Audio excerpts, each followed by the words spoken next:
Hello friends, my name is Nin from Nin Yoga, and today I'm going to be sharing my top 5 tips with you on how to film online classes. So stay with me and let's get started.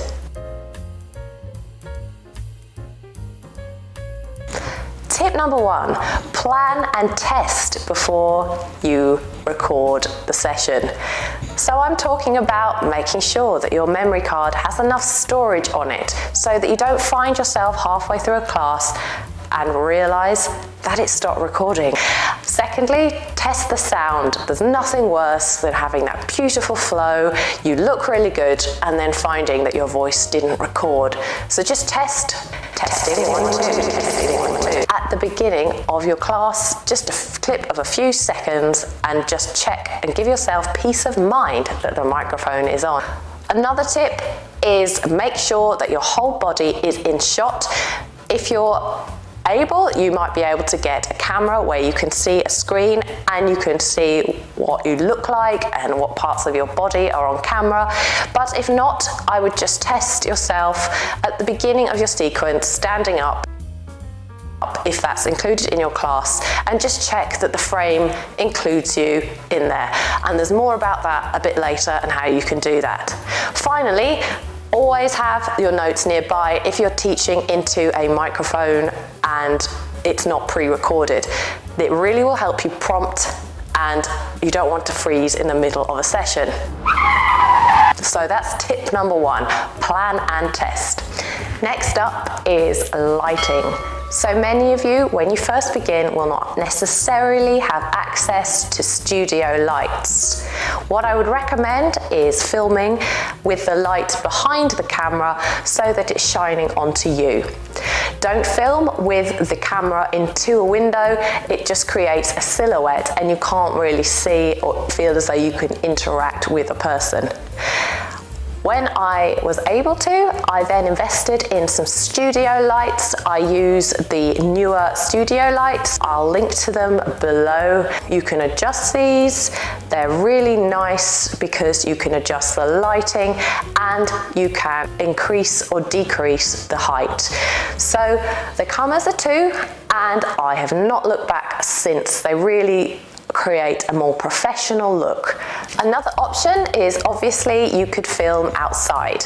Now, if you have access to a garden, that is a really great way of avoiding investing in studio lights at first. However, in my country, it's pretty rainy and grey half the time, so you can't necessarily guarantee the weather.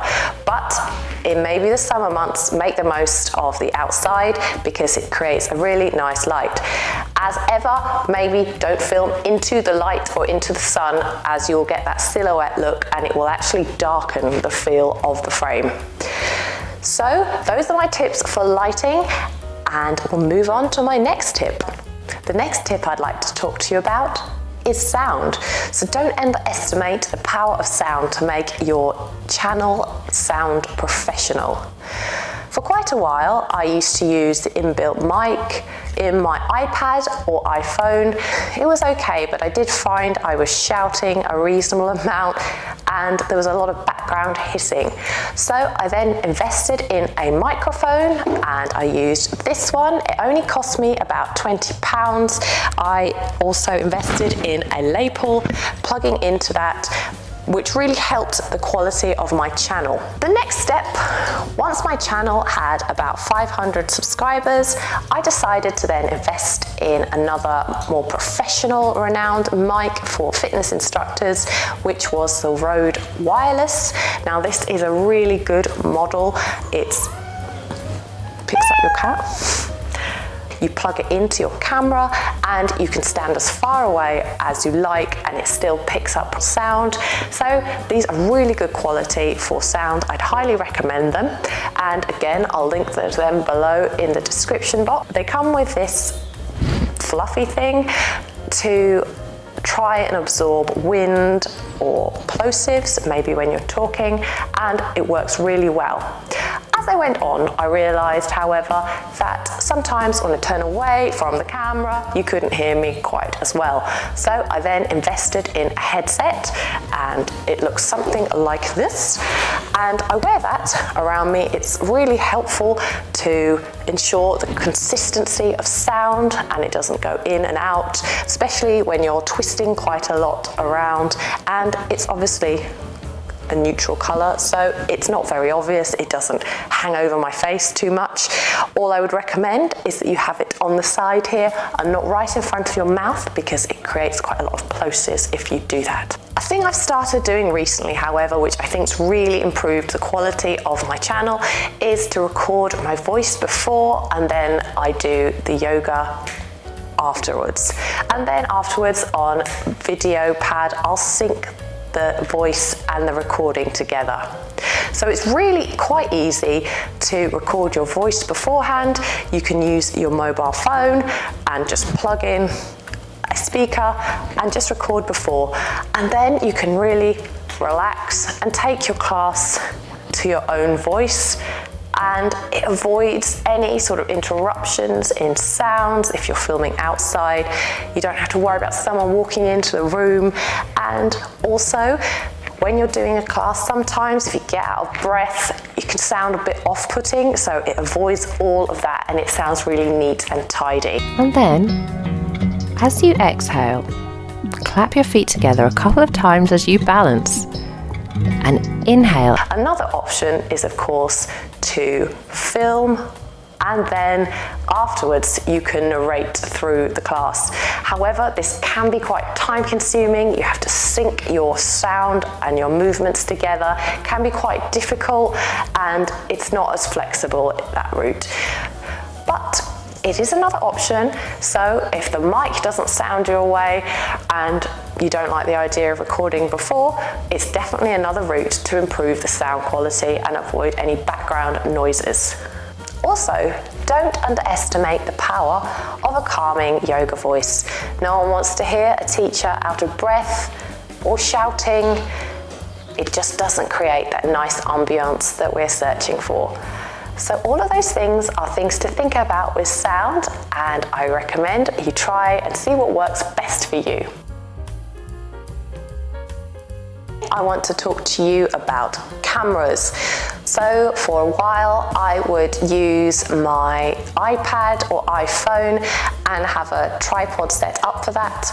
I think people can sometimes underestimate the value of having a tripod to stabilize the picture. So really think about that, whatever camera you use.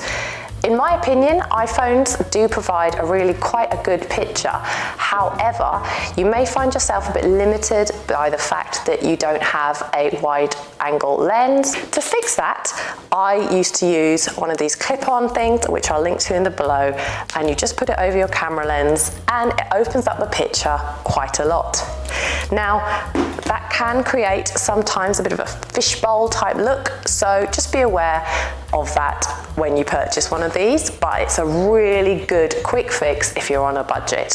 When I reached 750 subscribers, I finally invested in a Canon camera, which I'll link to below. I had the flexibility to adjust the picture. I could see myself on camera as I spoke. Because lenses weren't that cheap, however, for the Canon I invested in a newer DSLR wide-angle lens, and you just put this on, it's a bit squeaky, and you just put this on top of your Canon lens and it creates a nice look.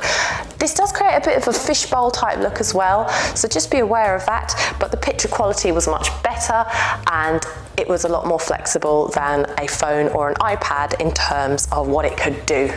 So if you can't afford an expensive Canon lens, I highly recommend using this as a substitute. After I had my Canon camera for a few months, I then invested in a wide angle lens to go with it, and I invested in a 10 by 18 millimeter lens, and it really changed how much I could fit into a frame. It didn't create that fishbowl type look, and it was just an absolute game changer in terms of making things a lot easier for me to produce a video. Tip number 5. Have a neat and tidy space. Now, what I mean by that is if you can, a nice background. Maybe you could have a bit of interest in it, so some objects, maybe some plants, a crystal, and maybe if you're filming outside, just make sure that you don't have hose pipes everywhere, empty plant pots, the sort of thing that might distract the viewer. So, if possible, if you're inside, up against a white wall, so that it contrasts against you and your clothes. And if you're outside, you've got the advantage of the light, but just make sure that you haven't got clutter lying around. It distracts the viewers. Also, wear neutral clothes when you are filming a yoga class. Now, this is personal preference and it totally depends on your style, but if you're wearing something so jazzy it distracts the viewer, you're probably not going to be able to create that sense of peace and ambience that you might want to create during a yoga class.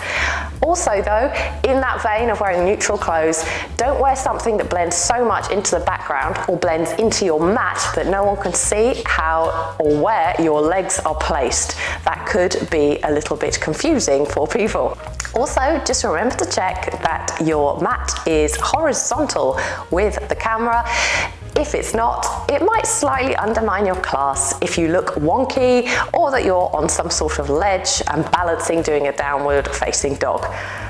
Okay, so those are my tips for today, my friends. I hope you enjoyed and found this useful. If you like what you saw, please don't forget to subscribe to my channel and join this community.